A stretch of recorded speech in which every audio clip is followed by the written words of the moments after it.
নমস্কার সবাইকে।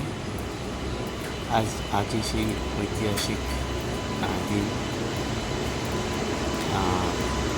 4 আগস্ট 2025। আজ থেকে শুরু হলো আগরতলা থেকে জনশতাব্দী রূপে বৈদ্যুতিক ট্রেন ধর্মনগরের উদ্দেশ্যে রওনা হয়েছে।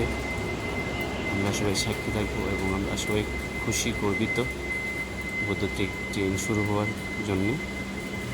সবাইকে কথাটা বলি, ধন্যবাদ জানাচ্ছি সব দেখার জন্য। আরও সবাইকে